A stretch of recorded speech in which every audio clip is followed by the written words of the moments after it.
Welcome everybody. I'm Edwin the Magic Engineer, and I just wanted to start a live stream just to chat with some of you guys, some people that subscribe to my channel, friends, family, whoever's paying attention, just to kind of have a live chat about what's going on. I've had some friends and family ask me about what my opinion is and what I think is actually happening, and where I think things are going, how I'm preparing for what I foresee is coming up, and I don't know. I just figured, what the heck? I'll start a live stream and see who actually joins it and what could actually be useful for any of you guys. So I'm going to wait a little bit to get too much into the details while people actually join the stream. But I'll mention a couple things about. Hold on. It should have been streaming, but it looked like it might have stopped for a second. I'm just going to wait for a second and make sure that it's actually still going. It's because it says waiting for Edwin the Magic Engineer. Should be going. I don't know. We might have to wait a second to see what happens. My internet connection might have just got weird.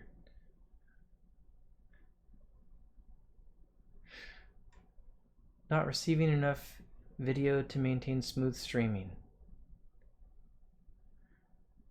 Okay, there could be some buffering that's actually going on. Hold on. Let me check something real quick. My daughter might have something. I'll be right back.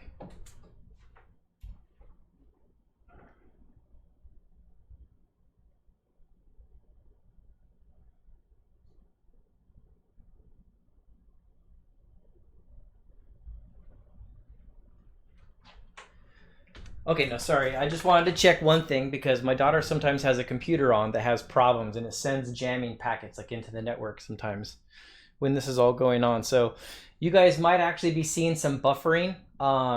If it ends up getting bad, I might stop, try to debug the network and see what's going on and then start the stream over again. So anyways, I'll just go into it, I suppose. So I do think that there is a reality to what's going on here. I am taking precautions on preparing my family financially and with supplies.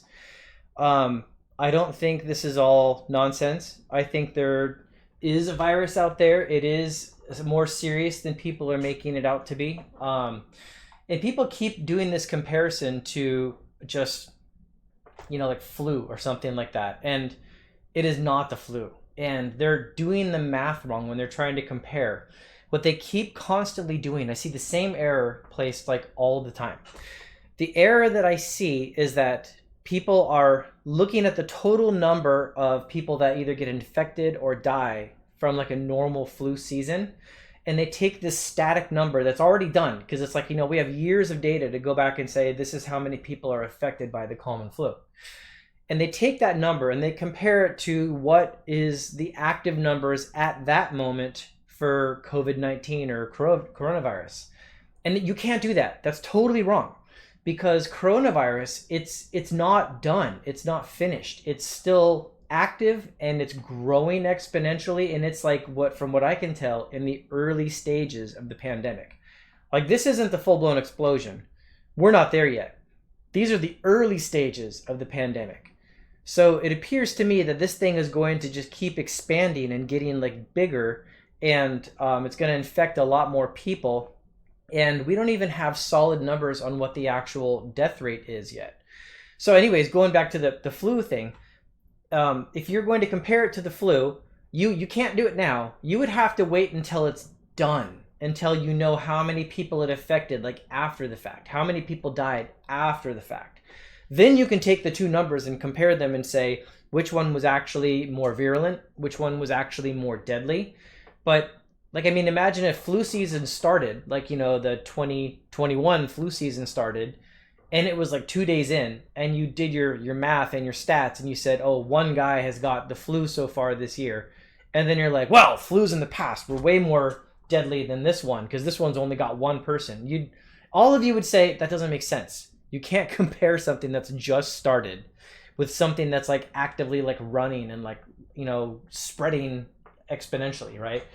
So you got to do the math correctly. And then the way that you do the math correctly is all you can do is you can kind of interpolate based on like what you see at like any one moment for the completed cases. That's the best way to look at it. And by completed, let me be more specific. I want to be crystal clear here.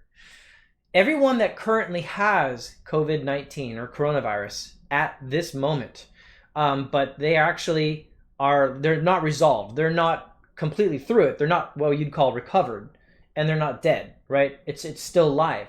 Well, you can't count that person, right? You can't look at them yet. You have to wait until they either finished it good and they're healthy and then I'm good, bro, or until they die to say that it was like deadly or not deadly, right?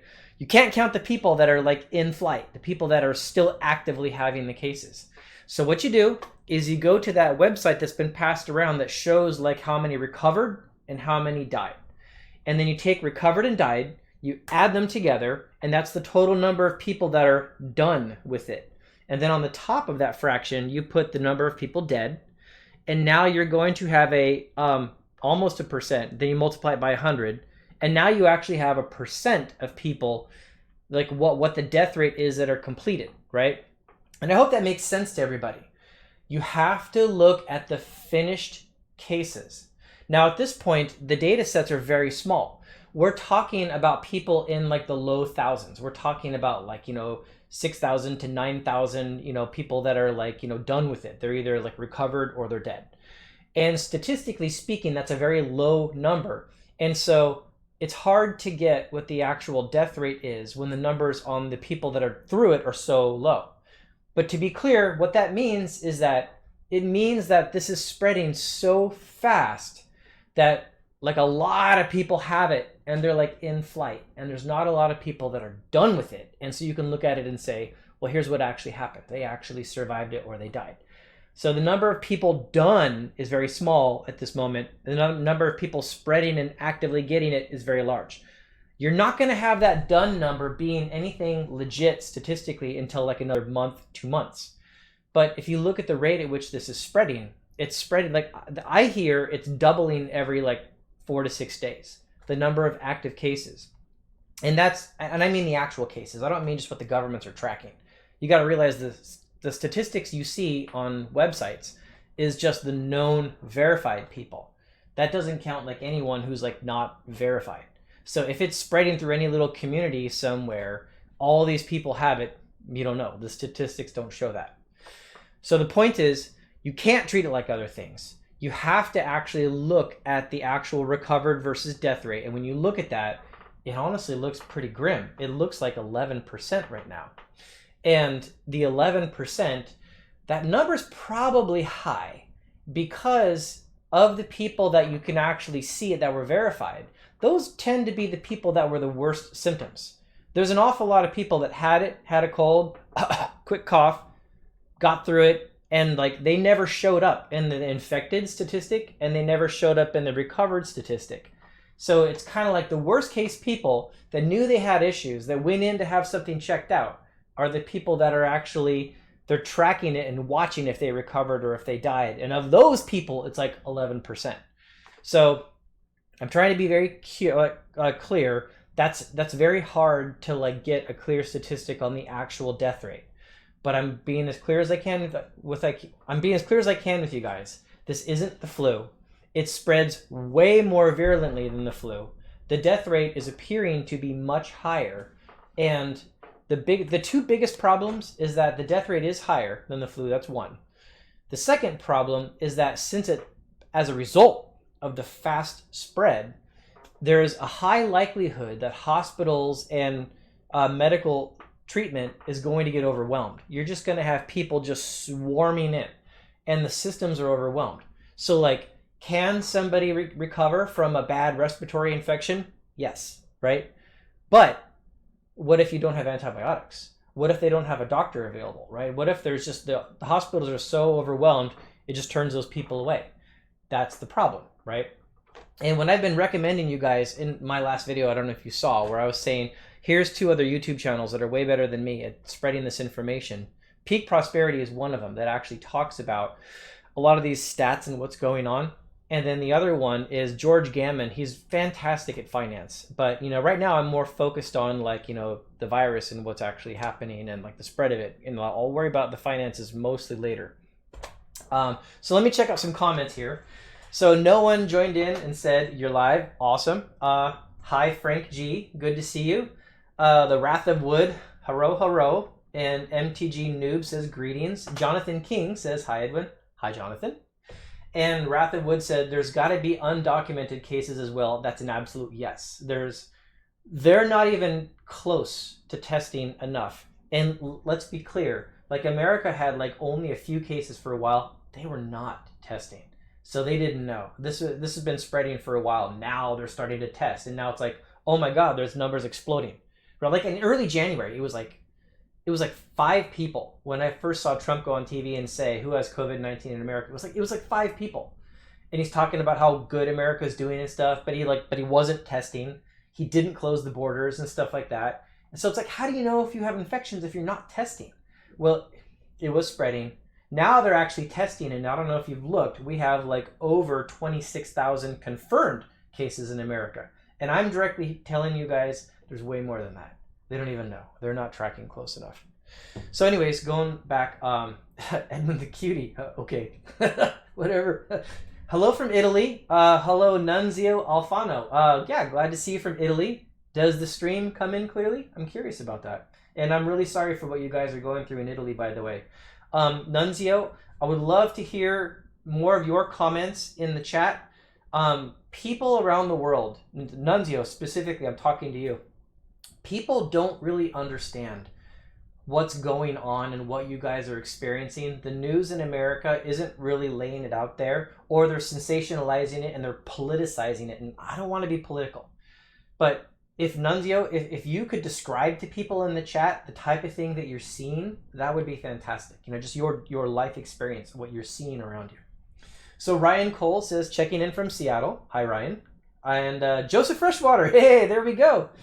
So very quick side, a lot of my channel is dedicated to playing games, Magic the Gathering, stuff like that. Joseph Freshwater is a guy that I play games with, and he's just fantastic. He leads this probably one of the best groups of old school people in terms of like attitude and how they run stuff. Just fantastic. So Crank DDH joined up. How's it going, dude? Good to see you. Thanks for the game the other day. Okay, so let me talk a little bit, but now I've caught up on the comments. I want to talk about what I'm doing and what I foresee. Now, first of all, like if you guys have followed my channel, you know that I've been watching these markets, what I believe is a massive bubble. And like, so put virus aside for a second, just nothing to do with virus. Everything to do with like government, central bank intervention and bubbles. I've been watching these markets just go massively higher. I've been watching people go farther and farther out the risk profile, like borrowing money they don't have to leverage it in the stock market or to buy cards or to buy like investments and stuff like that. Everyone's been behaving as if we're never going to crash again. And that's governments, corporations, individuals. Everyone's been behaving. I've believed and I've been saying we're in this massive bubble. And then we had all these signs back in like the summer where the yield curve inverted and the repo market started, and I've done a video explaining what that is. So I've had all these red signs flashing red telling me that like, hey, the financial markets are unhealthy.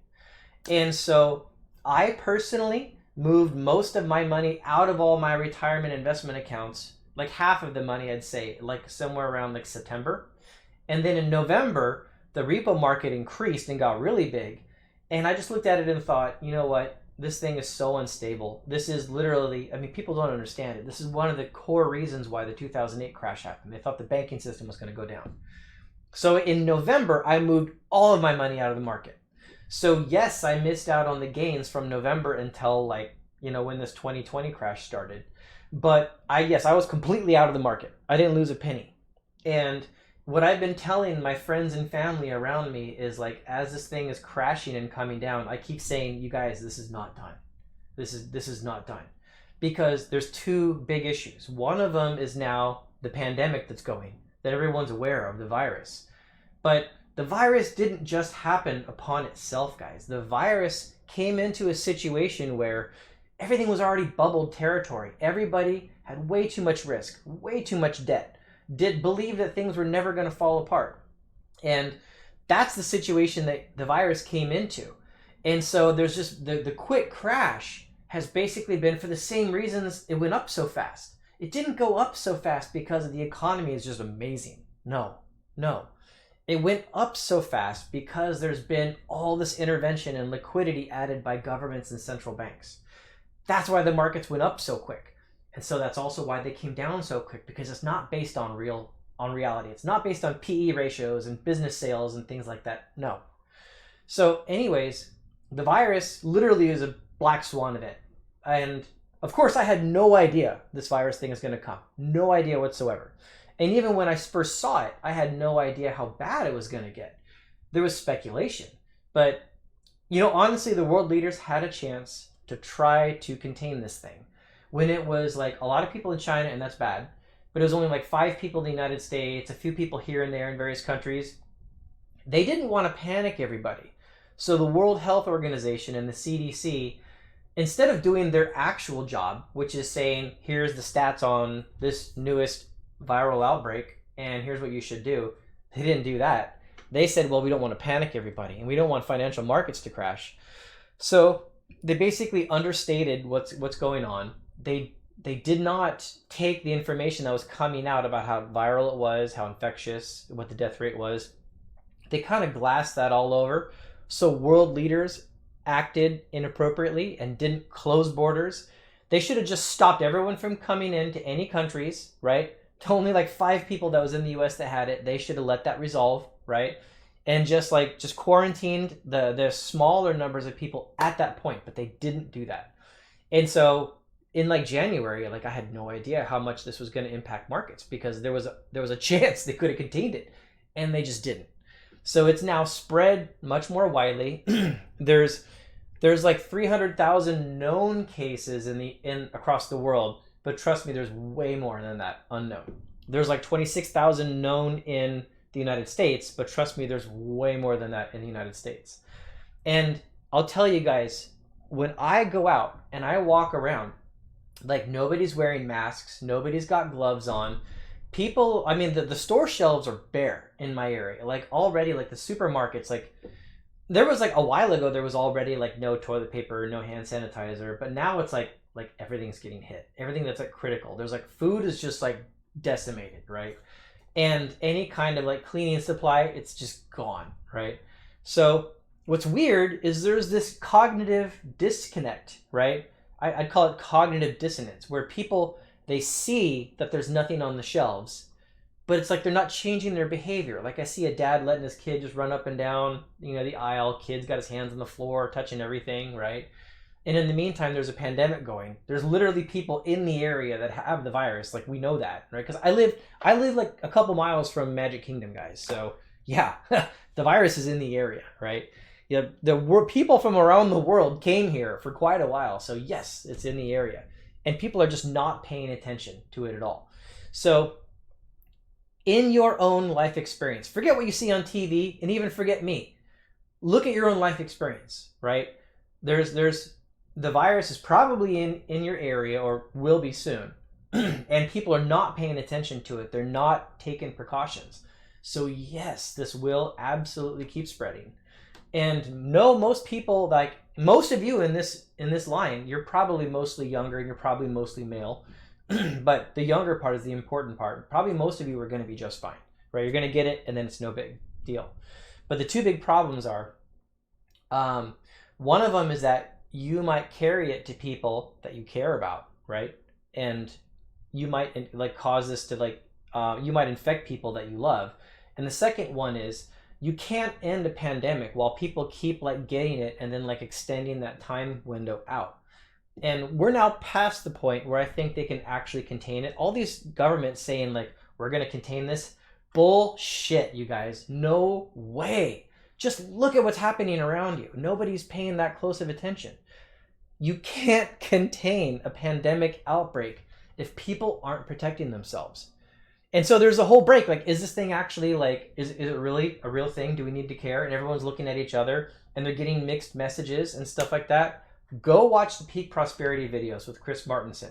He was saying this way back in January, what this thing is, and he actually has a PhD in virology or something like that. This is literally his field, and he was like laying this information down way back in January. So I actually went online and I bought some N95 masks, and I started just kind of thinking about what I need to do like in January.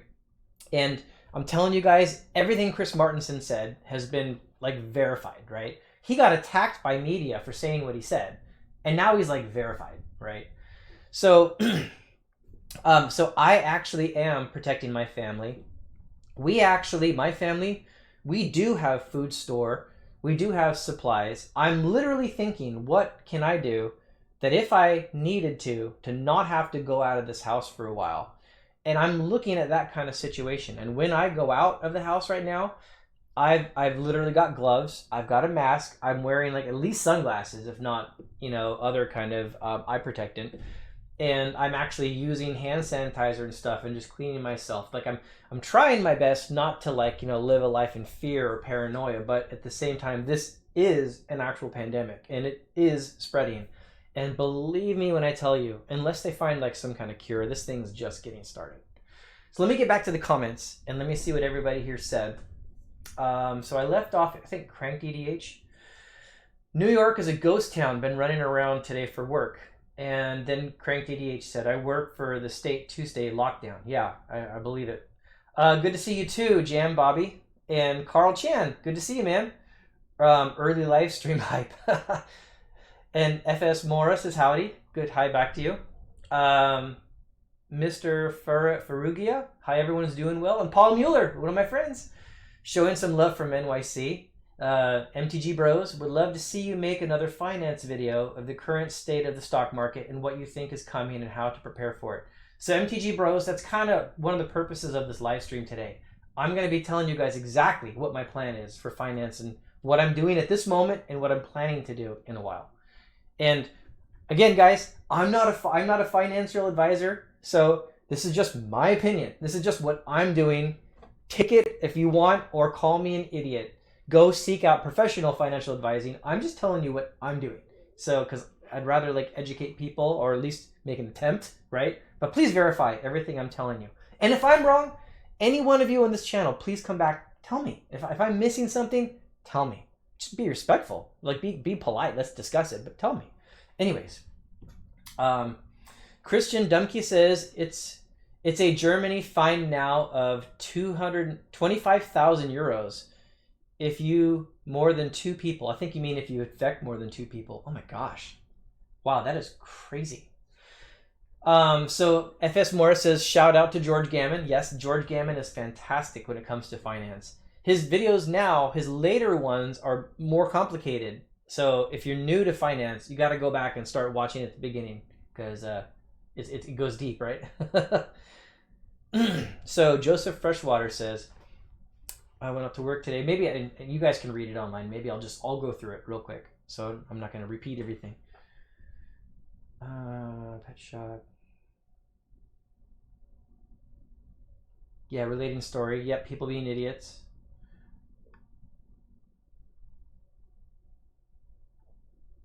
So the collection, you already had coronavirus?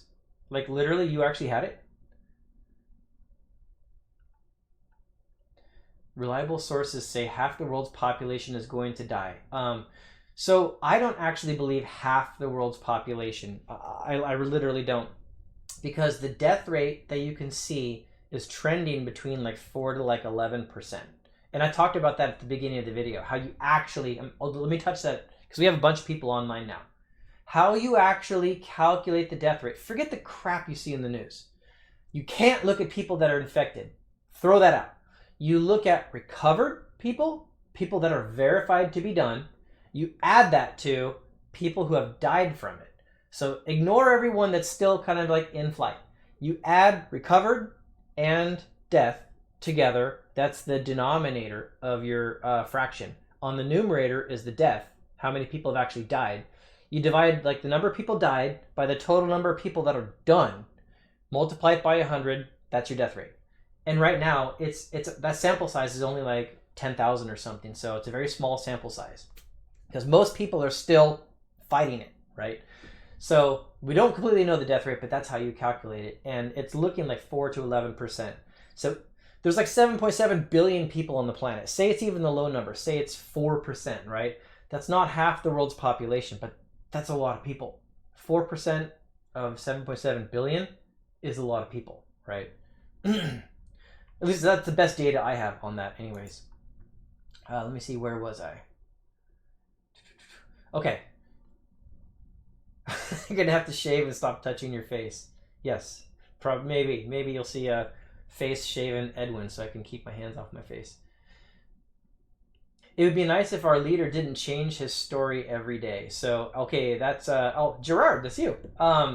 Yes, I'm actually very irritated with how America has handled this, because like the stats, it's bullcrap. In early January, it was clear where this was gonna go. They should have shut the borders then and like quarantined those 5 people, only 5 in America.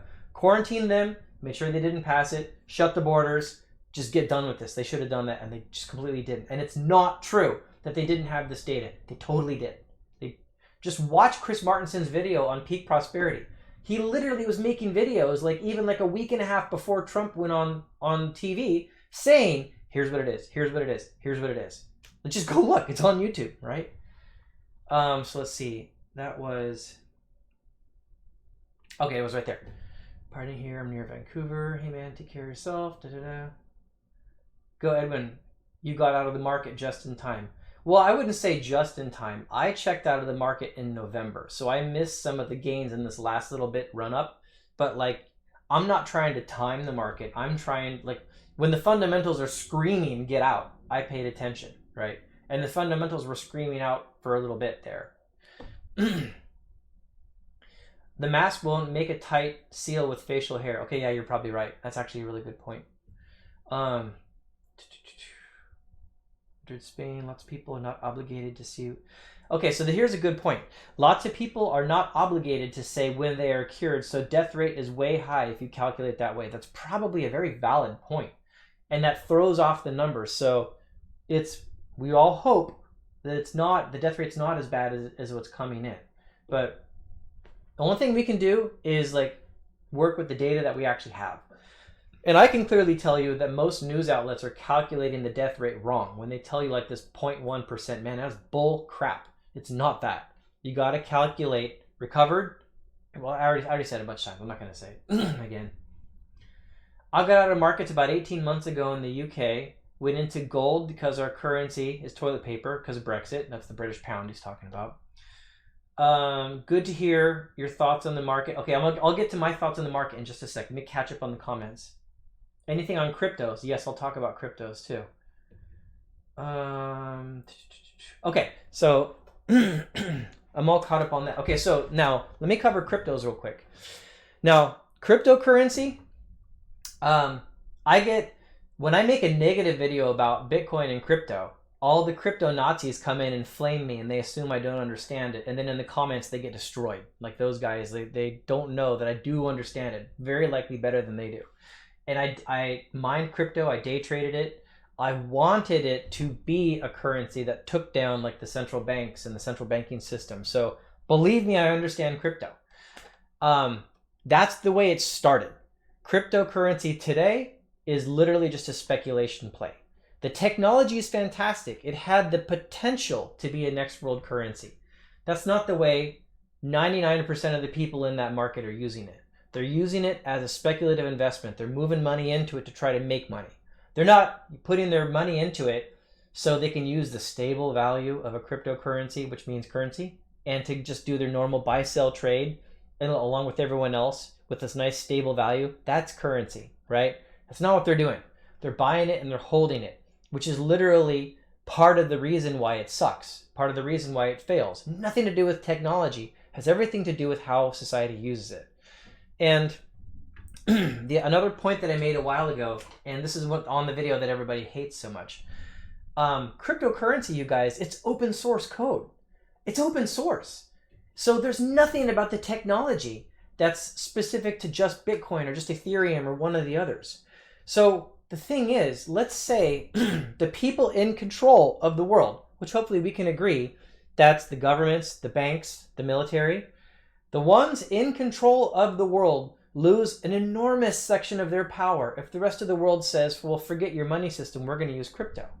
So since it's open source, the people in control can just copy, paste, change a couple things, make their own version of it, pass a law that says you have to use this or you are illegal, and we are the government. We control the land, we control the military, we control the police force. You better damn well believe if the governments and everything ever decided to do that, they could, and it would work. So I want Bitcoin to be the next world currency. It's not going to be. That's my long-term view. Now, is it going to go up or down in the short term right now? I have no idea. I cannot predict the way people emotionally and speculatively trade, right? I would have guessed that in a moment like now, Bitcoin would be going up. You had asked me, if I knew a pandemic was coming and you asked me to guess what it would be doing, I would think going up like crazy. So it's kind of amazing that it's dropping, right? So I cannot predict short term. I'm just telling you my opinion on long term. I do not like cryptocurrencies long term. I think at the very moment the US government decides they're done with it, it's done. They're going to just kill it because they're going to pass a law that says it's illegal. If they like the technology, they'll just copy it and make their own. And then Bitcoin, which is already antiquated compared to the newer cryptocurrencies, it will have no technical advantages over the newer one. And when they pass laws and say this is now the legal tender of the nation, then everyone's just going to use it because they don't want to break the damn law. So come on, guys, think about this. But if you want to get in, you want to speculatively play, you want to try to out nerd the other nerds that are in it, have at it, man. Just know that it's not going to be a world currency. It's a risk. And that's my opinion. Now, going over to markets. So as you guys know, I mentioned it before, I already checked out of markets a while ago. All my money is on the side, right? And it's actually some of the guys at work, they know, Paul Mueller, who's in this thing, he can verify. I've been literally looking at and buying TVIX, which is the VIX, in and out for the last 9 months. No kidding, guys. I literally bought a ton of TVIX at $39. And as of this last couple weeks, it's over $600. Once I knew this pandemic was real, I definitely knew that markets were going to go down. I knew that the VIX and TVIX was going to go up. I moved a bunch of money into TVIX, but here's what happened. It was so funny. Not funny. Actually, it sucked. I moved all this money in. And then the news hit about, coronavirus and stuff, and then nobody did anything. Everybody was just kind of meh, markets didn't really go up or down. And so I started second guessing myself, man, did I miss something? Because this is really bad news. This is bad stuff. And no one's doing anything. And so that same day, I pulled my money out of TVIX at $39 a share. And this is February 14th, right? And I can prove the transaction. And then, if you look at it now, $600. So I would have been nearly retired, right? Just, that's the way that goes. So anyways, yeah. So almost all my money is in cash right now. And I am not going to buy the dip yet. And the reason is that the stock market crash coming down from 29,511 at the peak all the way down to now, where it's now, in the lower 19s. I don't think this is done. I think this is going to go farther down. This is my opinion. Now, why? Very clearly. And you guys, check me if you think this logic doesn't make sense. The virus, to some extent, at least the fear of it, has already been priced in to some degree. The Russian oil market battles have been priced in to some degree. Some level of unknown, could be something bad, supply chain disruption is priced in. But what's not priced in is if you just talk to people around you, literally, just go talk to people, talk to business owners. Stuff everywhere, you guys, is getting shut down. There's businesses that are shut down. There's service economies that are shut down. There's restaurants that are shut down. There's any kind of amusement thing like a park or something, that's shut down. You know, cruise lines are down, airlines are down. All this stuff is getting shut down. People are either being laid off or they're being furloughed. And you gotta think, guys, you gotta think. Even if this virus was to be resolved today, right? There's still a massive disruption that hasn't been accounted for, because all of the disruption of the supply chain disruption and people out of work, well, what does that mean? That means they're not going to be making their car payments. They're not going to be making their house payments. They're not going to be paying their credit cards, right? And you haven't even yet in the news, you haven't even started hearing about the layoffs.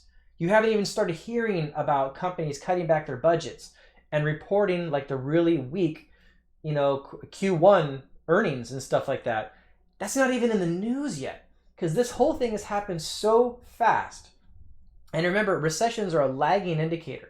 When you announce you're in a recession, you actually started it a couple months before they announce it, because it's a lagging indicator, not a before indicator. So that stuff isn't even in the news. And so the market right now, the Dow is like 19.4 or 2 or something like that.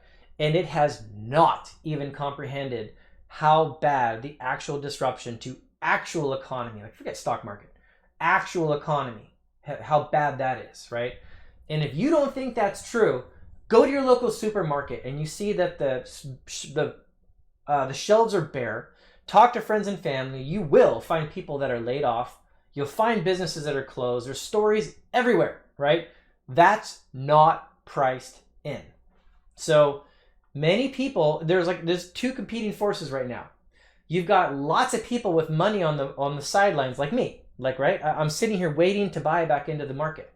So you got that, and that's actually very bullish, because then as soon as the thing seems stable, money can come running back in.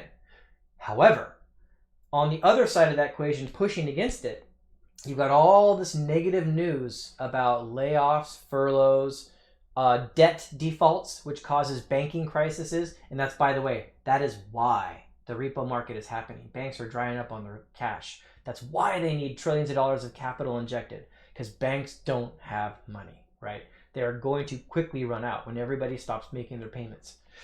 So these two opposing forces, buy the dip people on one side, and then all this negative real economy on the other side. And I think it's going to do this. I think, my opinion, this is just my opinion, is I think that this sell-off has not finished and it's going to go down farther. So I'm not buying in right now. Now, the two big things I was waiting for is I was waiting to see, number one, what central banks did, and they've now shown their hand. Central banks are out there basically saying, man, we're going to print, and boy, are we going to print. We're going to put so much money out there. That's one. So they've already said that.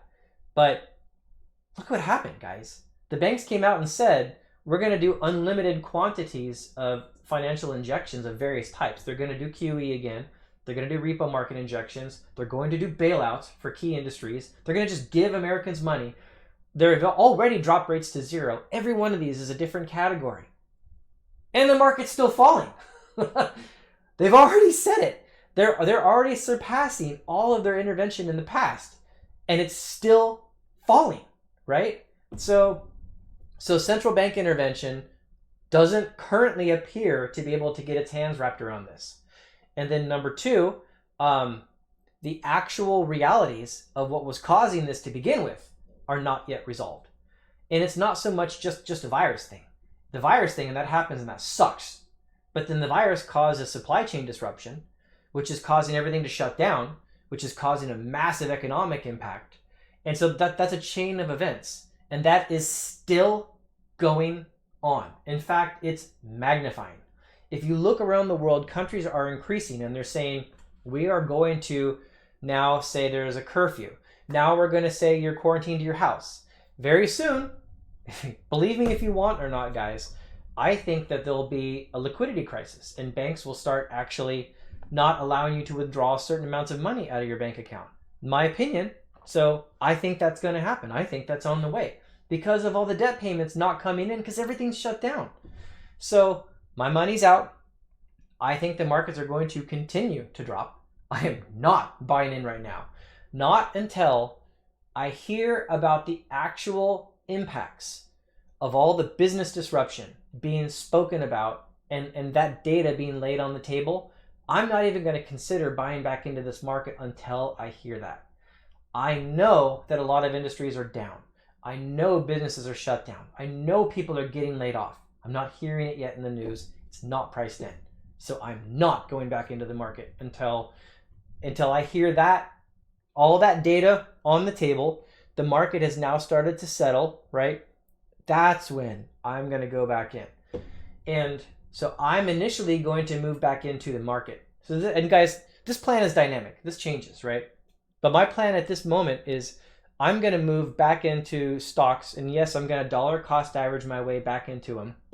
At that point, I think it's close to a bottom. And then after dollar cost averaging my way back into the market, I'm going to hopefully, if I bought the right things, like, and you guys, I'm not going to get super speculative. I'm going to buy some indexes.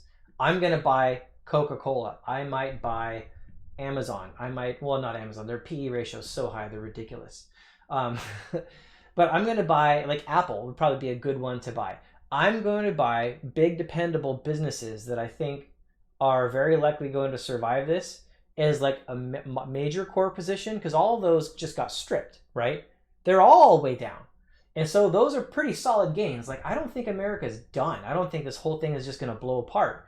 I do think the majority of the bigger businesses are going to recover. So I will be buying those as a larger portion of my profile. And then I'll get speculative on some. Like, I'll look at the price of oil. I'll look at the price of maybe Verizon. I'll look at the price of like some others that I watch. And so I'll get to a little speculation there. But anyways, think of it like this. Market's still crashing. Edwin's not buying. Looks like it's going to bottom. I start dollar cost averaging. Some speculation, but a lot of core positions. And I think stocks are going to start to come back up at some point. Now, housing, on this graph, this is stocks falling and then going back up. Housing is going to lag a little bit. Housing takes longer to fall. Now, let me be super clear here. I currently suspect that we're going to have another housing crisis. And it's not just straight up because coronavirus, housing crisis. No. It's not straight up just because stock market crash, housing crisis. No. It's not that. It's that you can't have an extremely large portion of your US population unable to pay their bills, unable to pay their credit cards, their mortgages, and their car loans. You can't have that happen and then expect that housing is going to remain solid. Housing is super based on the employment stability and interest rates of like all the Americans on the whole, right? And the banks, I mean, if there starts being defaults because people are not paying their mortgages, and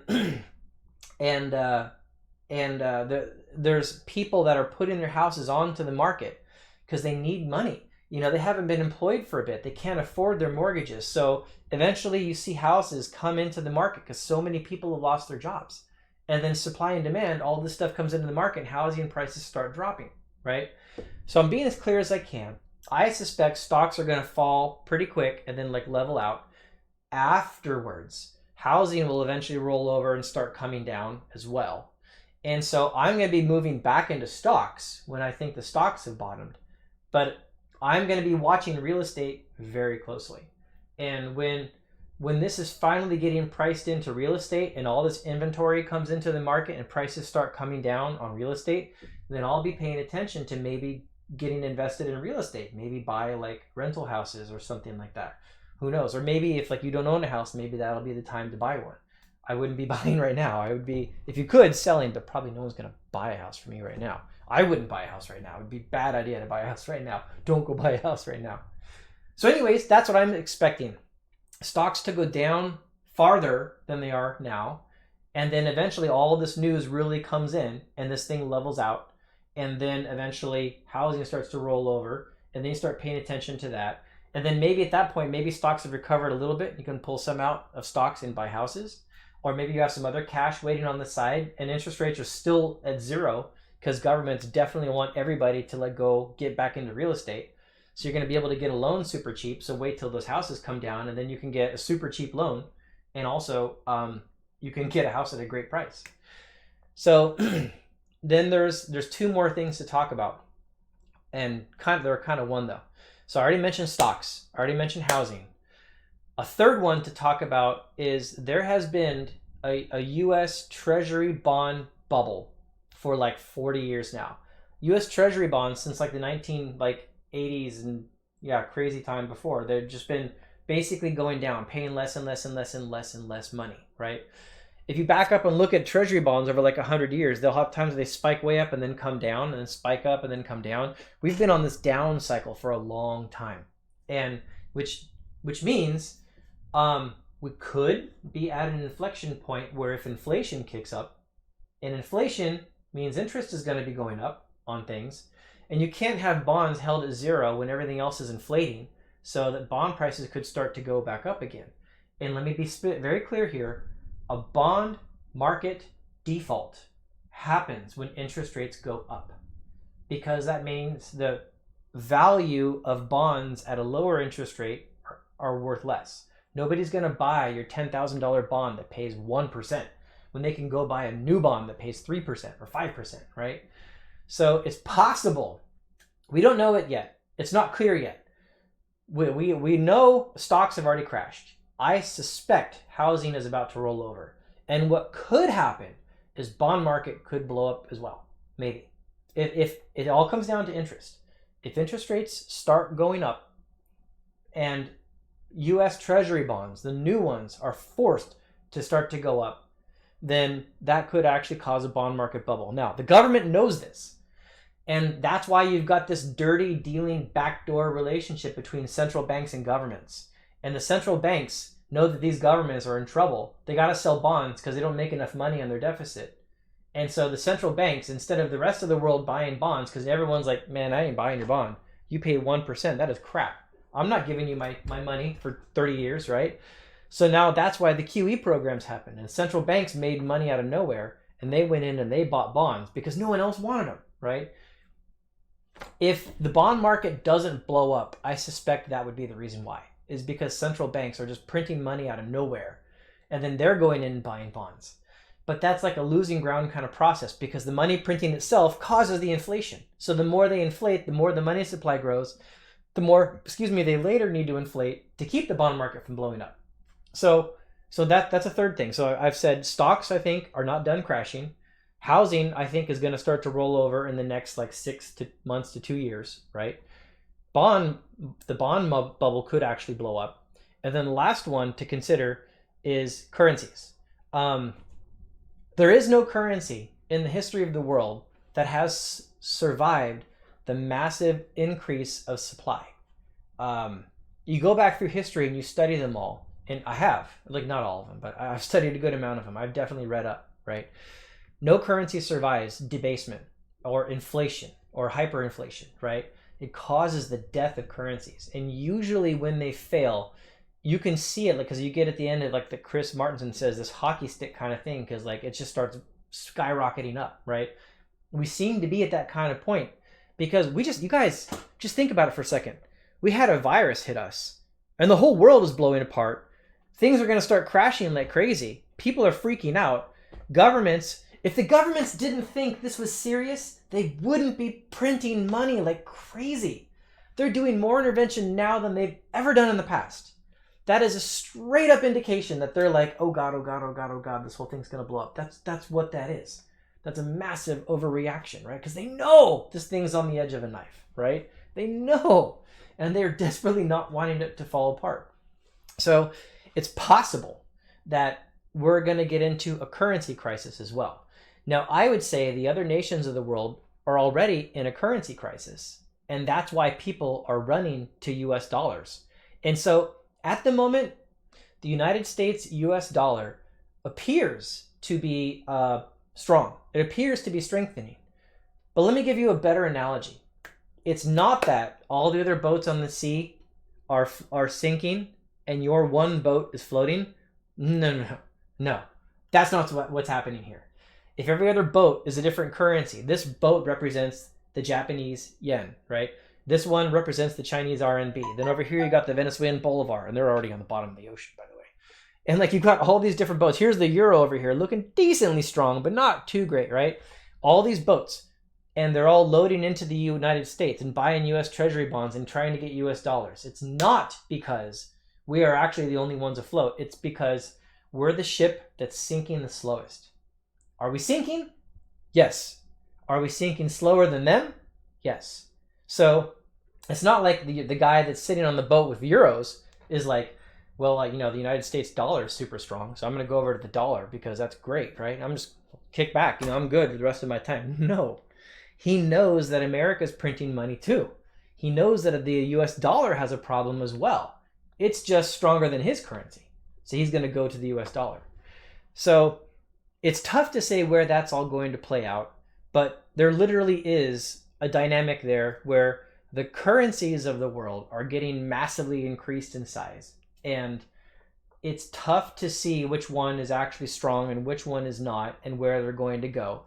And the strength of the US dollar, do not be fooled, is not because the United States is just great. Our markets are dying. Everything is getting shut down here too. Our central banks are printing like crazy. And that basically means that we're weak also. It's just that we're stronger than them. And so money is coming into America and US dollars and US markets and stuff, right? So take that for what you will. So those four things: stocks, housing, bonds, and what currency is actually going to do. So yeah, those are the big ones to basically talk about. And I don't know. Let me go back to the comments here and see what some other people said, because I saw some friends come in. Now let's see. Where did I leave off here? Jeff Skibo, I see you in there. Jeff was one of my best friends from high school. If you guys see Jeff on the chat, give him a high five because he's an awesome guy. And then also, don't ask him secret things about me because he knows them. We got into crap together. There's stories that need to not come out. Okay, so let's see. Where did I leave off? Okay, the Brexit comment, I think that might be where I left off, on the cryptos. And Jeff said, need more testing to get accurate data for a virus. Absolutely. We have no idea how many cases there are. They're not testing enough, you guys.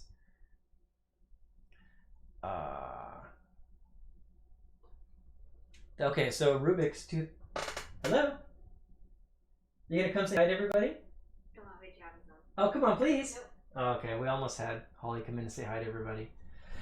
So, the crisis is overwhelming hospitals already. There's shortage of ICUs and it's only getting worse. Yeah, actually, that's one of my two main fears about the actual virus, you guys, is like this thing spreads so crazy fast that you just might have waves of people coming in, and it's not that they couldn't get help. It's not like it's that deadly unto itself. But when you've got it and there's no help whatsoever, then now suddenly something that was just bad turns deadly, right? Christian says, I think BSV will be a great investment. I don't know what BSV is. I'm not sure what that is. This thing just started in the United States. Yes, I agree. I'm reading the collections comment here. Yeah. Okay, layoffs will soon be in the media. 2.2 million estimate. Be slangable? Yeah, that's the kind of thing I'm waiting for. That's what I'm waiting to hear about in markets. That's not priced in yet. No way, man. Wow, Carl Chan said 95% of the staff at my work got laid off last Tuesday. Wow, man. I'm sorry. I hope that didn't include you, Carl. I think you're doing the right thing. No way can anyone see a bottom in this yet. Corporate debt needs to take a massive hit first. Yes, that is so true. Nobody knows what the bottom is. My best guess is I've been telling people I could see the Dow going down to 12 grand at least, if not farther down. But, I've got no way to verify that. I look at it on a chart and I try to plot out where do I think the real economy is and what is money printing, hyperinflation, all this craziness. And that real economy, the actual American economy, absent of manipulation, I think is like a Dow at 12 grand, but it's hard to tell because it's just reading a chart, right? Let's see. I'm buying stocks. Maximo Alvarez. Man, good luck to you. I'm not buying in yet. I don't think this thing is done. Dividend stocks. So Maximo, The thing to know about even dividend paying stocks is, number one, if the company goes bankrupt, you've lost your capital and there's no more dividend either, right? So number one, you got to make sure the company's not going to go bankrupt. And companies are going bankrupt, right? Number two, even if you're getting a dividend, who freaking cares if the share price drops? Like right now, let's say your dividend you're getting is 20%, right, on your stock, which seems, wow, 20%. But then you put in $1 million and the principal of it drops 80%, right? Okay, great. You were getting this huge dividend, but you lost, if it was $1 million and you lost 80%, well, you lost $800,000. How long do you have to get dividends just to even break even again? Dividend investments are a fantastic way to go, but you will be overridden if the principal of the stock drops. And I don't think this is done dropping. Not investing in toilet paper, no. Pulling a few grand out of the bank, Nate, I think that's a good idea. Jeff Skibo, my best friend from high school, says the main reason why the economy side of the crisis has not been priced in is because the algorithms of the passive investments. That's a really good point, Jeff. It's a really good point. There's so many robots out there in the market that are just trading based on they get news and they go one way or another. That's very interesting. I'm gonna have to think about that. Or maybe we should just talk about it sometime. Oh, I scrolled and then it went all over the place. Okay. This has been coming. Okay, as Jeff said, housing, don't forget demographics. Boomers, oh yeah, I'll get to that. That's a good point. I agree to likely keep tanking. But how do you know what has and has not been built into the value stocks? It would depend on if this is temporary. Joe B, there's an answer to that, a very specific answer, and this is it. If you take two charts and you overlay them, one chart is money printing, like expansion of currency, money supply, and the other one is US markets. You overlay those two, man, the correlation, like they're up and down together, like over 90% correlation. A statistician will look at that and say, that correlated? Oh yeah, these things, like near a factor of one. It's like these things, yes, these are absolutely what's causing. One is causing the other, for sure, right? So since it's very provable by looking at the chart that money printing is what's been moving the markets to the largest degree, yes, that money printing is what shoved them up. And that's why I know. So Steve Munchin is going to make $4 million in business loans, send $3,000 checks to a family of 4. Wow, that's crazy. Yeah, they're printing money. So Beslangable says, I think they print money to buy everything. They call it bailouts, but they really are acquisitions. Yes, it does kind of look like that with central banks. Like they're just going to own the world. As far as I've ever heard, you guys, in Japan, the central bank, the Bank of Japan, which is their version of the Federal Reserve, owns like 80% of the stock market, the Nikkei. That's crazy. And then when things blow up, they just print money and then they start buying everyone's houses and stuff too. So like literally, the bank owns like everything, right? It's like a reality. Okay, let's see. Boy, I'm way back in the comments here. Sorry to everybody who I was missing it. I'm trying to, because I was rambling. I'm gonna have to skip forward. USA is on the way to have the most cases by tomorrow. Wow, passing Italy. You know, I could believe it. We were not paying attention. We were not covering ourselves. Cases of the virus. There could be a global food crisis developing. Yeah, that's possible. Supply chain disruption's a real thing, you guys. Have I seen New York? No. I can imagine. BSV is the split of Bitcoin and Bitcoin. Oh, Bitcoin Cash. Okay. Yeah, again, you guys, like it's really simple to say. I've already given my reasons earlier. Back up the video if you want to see. I think all of the current existing cryptocurrencies at one point are just going to just get demolished when large world governments say enough of this crap and they just end them. And it's not because like they can't control free market. They can't control that. But they can pass a law saying if you buy or sell Bitcoin and we see you with more or less money, we can use the IRS to audit you and shut down your business, take your wealth, put you in jail. They have that ability. They can't stop you from trading it in black markets on the internet. But they can damn well punish you because they control the military, they control the cops, they control the banks, they control the government, right? So don't think for a second you can survive that. You can stay outside of that. So long term, I don't like cryptos long term. Short term, I have no idea if they're going to go up or down. No idea. So gamble, man. That's it's just a gamble. Your money, man. I don't like it. Please share your most trusted sources like Peak Prosperity. I'm checking it out. Thanks. So yeah, Peak Prosperity. Chris Martenson, I've literally watched that guy for years. I mean, way back in like 2007 or 8, somewhere about there. I was watching his videos, and I had some good financial moves way back then that helped set me up much better for today. And he was one of the primary reasons. I watched his video series called The Crash Course, and it really opened my eyes. I also liked The Hidden Secrets of Money by Mike Maloney and goldsilver.com. I really like that video series. Of course, there's things in it I don't completely agree with. Like I don't like what he says about the cryptos in like one of his later videos, like 8 or something like that.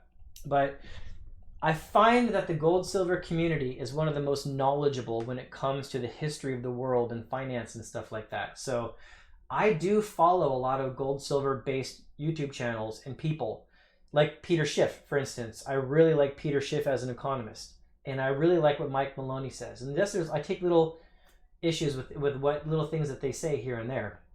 But I definitely like Peter Schiff has such a good outlook on what's happening. He's just really bad at predicting timing. I love Mike Maloney for giving historical and viewpoints about what's happening in governments and explaining things. I like Harry Dent on how he speaks about demographics. And so I'll come back to demographics in just a sec because Jeff Skivo was asking about that. But let me get through this list of people. Mike Maloney obviously has a vested interest in buying and selling gold and silver, which is probably a great thing to buy right now, guys, by the way, if you can find it. Physical, not paper, physical. If you can find it, it's probably a good thing to buy, or I wish you would have bought it. But yeah, so Michael Maloney, great info, focused on selling metals though. Keep that in mind. Peter Schiff, great perspective on what's going on in the world. But Peter Schiff, his core mistake that I keep seeing, in my opinion, Peter make, is Peter Schiff keeps like looking at the world and he sees people doing crazy things. And then Peter Schiff makes this comment. He says, when people figure this out, the market's going to sell off. And that's Peter's miss right there. He was correct in what he said and how it's going to work and what's happening. But Peter Schiff seems to think that as soon as people realize what he realizes, they're going to react like he reacted. And that's Peter's miss, because cognitive dissonance is a real thing. People, number one, don't like to realize that they're wrong, right? They will resist it. And the second thing is that there's like so much misinformation out there. And the third thing is that just that it's so complicated and there's so much to know. So Peter is right when he gives his perspective on what's happening. He's terrible at predicting when it's going to happen. And it's because he underestimates how complicated it is to learn, because he probably grew up with it with his dad and everything. Harry Dent is fantastic for explaining demographics and where all that stuff is going. But Harry Dent misses some of the speculative plays of what happens in markets, the greed, fear kind of things. He gets demographics. He misses those, though. And like Dave Ramsey, I'll throw him into the stack. I think Dave Ramsey is fantastic when it comes to like starting in a place where you have lots of debt and you have no investment money, getting you to a spot where you actually are no longer in debt and you have money to invest. Because that's like Dave Ramsey's good thing. But then as soon as you're out of debt and you got your emergency fund, send Dave Ramsey to the curb, man. Because he doesn't know what he's talking about when it comes to like finance and investment and stuff. Just no. He's great for getting out of debt, bad for it afterwards, right? Just forget that. Let me look at some of these comments here. Recommend looking investment management research. Okay, I'll look at that. It's true, but I've been investing dividend. It's just enough. Okay, so Jeff Skibo was asking about the demographics. Okay, and that's a really good one to get into. Now, the essence of what Harry Dent says, I wouldn't consider this the beginning and ending of the entire story. And I think that's one of Harry Dent's misses, is he kind of considers it like everything is demographics. Everything is like he's discovered this reality about the markets, and it's like it's all demographics, right? And what demographics basically means is like when you look at the age of population, how many people are in a certain age range, when you look at the kind of behaviors that people of one culture or another have, and this has nothing to do with racism, guys, don't accuse me of nonsense, but it's a fact that like Indian cultures have it woven into their culture that they love gold and silver, and it's part of their weddings and their traditions and stuff like that. And other cultures, like just some kid that grows up in the middle of Boston, probably never even thought about it once, right? And so there are things that change going from one culture to another, one history to another, one time range of population to another. And that's the kind of things that Harry Dent pays attention to. And some of these are predictable. Like if you give the most basic example, if you look at the end of World War II, all these US veterans come back, they all have families, massive baby boom happens, and then think of it like a wave of babies, all these people around the same age. Well, then they all get to their childbearing ages around the same time. Then their kids get to around their childbearing ages around the same time. You look at it on a chart, and you see population kind of go like this, like over like time, because you have these big booms, these big explosions of population. And then as you watch those move through time, you can literally just look at it and say, at this moment in time, there's going to be a ton more people buying diapers. At this time, there's going to be a ton more people buying houses. At this time, there's going to be a ton more people selling houses. So Harry Dent's entire thing for demographics is just that. It's looking at, as a large amount of population moves through the different decades, what are the types of investments and things that are going to move? And this can really start to play a big role. Like demographics is a huge thing in, like, say, Japan, right? Because Japan has an elderly population. Like everybody is like, the average age of people in Japan is very high because they're not having a lot of kids. And there's an awful lot of retired people over there. And there could literally be a time, maybe it even is now, I don't follow it close enough to know. So there could be a time where there's so many people that are dying and selling homes coming into the market, and not enough new young people buying homes, that you end up with this supply of homes in the market and like no buyers. And so home prices could start going down in Japan, even if though the world's money supplies are going up, inflation is real, all that, housing could be going down in Japan, or at least staying flat, because you just got more people leaving their houses than houses being built and stuff. There's just a bigger supply. So demographics can be a big thing, and that's what that's all about. Let's see. Is there anything else I need to respond to? Are we going to have a second baby boom from all these people staying home with nothing to do? Maybe. Sounds like a pretty positive thing. At least the attempt. I agree with my comment on Dave Ramsey. He is stubborn on his advice in investing. He has to know he is wrong, but he won't change the advice he gives. Yeah, Dave Ramsey is so frustrating. He's like, you go back in history and look at what he recommended. Man, he made some bad calls, but he won't go back and like change any of them. Now, Jam Bobby said, tough call. Edwin or Obi just posted a beta pack opening. So you guys, when I'm done with this live stream, I'm just going to leave it online. I'm not going to take it down. So if you want to click off and go see Obi open a pack, go for it, man. I mean, you can't sit here and talk with me if you do. But yeah, go for it. Watch the video and then come back and watch this later if you want. So anyways, actually, maybe this is a good spot to kind of call it, unless you guys had some specific questions I've got.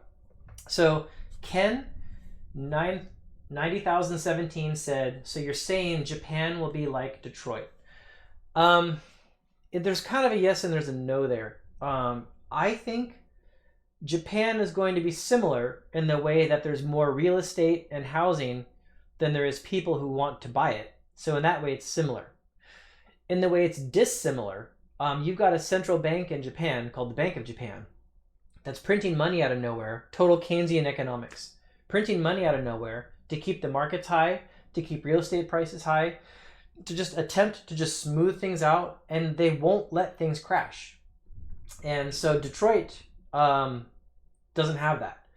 So when Detroit started making it really difficult for manufacturing to remain in Detroit, people just left. And so prices crashed, and it became a terrible area because those who had the ability to leave did. right? And that's a different situation than Japan. But in the way that houses might fall in value, yeah, I'd say it's similar to Japan, right? Yeah, I do. I do want to see what's in OB's pack. If it wasn't for the virus, I probably would be there opening it up with OB, right? Instead of opening a pack of beta, here I am sitting in my house talking to you guys about finance. So, but anyways, this is a good thing. So hopefully I'm helping people. And again, let me reiterate again, you guys, please research this stuff I'm telling you. Just, if you take anything from this video, just say this crazy jerk named Edwin on YouTube had this opinion. He mentioned some things. I'm going to go look it up and I'm going to verify it. Don't just straight trust me on anything I'm doing. Go verify it, right? Go look at it. Just treat me like the guy who's pointing at something and being like, this is what I'm looking at over here, and this is how I'm reacting. Make your own decision, right? That's literally it. But I'm directly telling you guys what I'm doing and why I'm doing it. So we will. We'll keep our jam Bobby. I'll keep myself healthy. So guys, don't worry too much about my family. My biggest concern for me is, we're all, myself, my wife, my daughter, we're all decently younger than the danger ranges of this thing, but I actually have asthma. I used to be a track athlete in high school and college, but these days I actually have asthma. Who the heck knows why? It just came up later in life. So it's not super bad. And I don't need it that often like an inhaler, but if I get a cold, that's when I need my inhaler to open my lungs out so I can cough all that crap out and not get pneumonia. But I do have asthma. So I don't want to get this thing because I have asthma. So I am already taking precautions. I'm almost entirely staying at home. We've got supplies and stuff. So we're doing pretty good, right? Edwin, do I think the housing market will drop? Okay, so Jesse, I did a whole section on where I think housing is going. I don't want to bore everyone here by repeating the same information. I'll quickly tell you, yes, I do think housing is going to drop. I think it's not going to be fast. I think stocks are going to go down first, and sometime later, all the unemployments and stuff rise, and the debt defaults rise. Houses all come onto the market, and eventually housing rolls over. I have no idea about that time frame. Maybe like a year, right? You start seeing tons of housing come in the market, and then housing started to fall off. Who knows for sure? I do think there will be a housing crash though, based on all the disruption. But anyways, just watch the video again to see all that. Okay, so I think this is a pretty good spot to stop. So thank you everybody for coming in. Thanks for enjoying the live stream, and thank you for participating in it. And if you guys have good information that you can share with me, say, hey Edwin, go look at this. And many of you have in the comments. I've already got stuff I need to go look up. Let's just educate each other here, guys, right? This isn't my job. I'm not making diddly squat off this, right? So this is just information sharing. This is one idiot's opinion, sharing with other people who probably know more about it than I do. And so let's just information share back and forth, and let's just keep all of ourselves informed. And stay safe, everybody. Pay attention to what's going on, and look for the facts as good as you can, okay? Bye, everybody.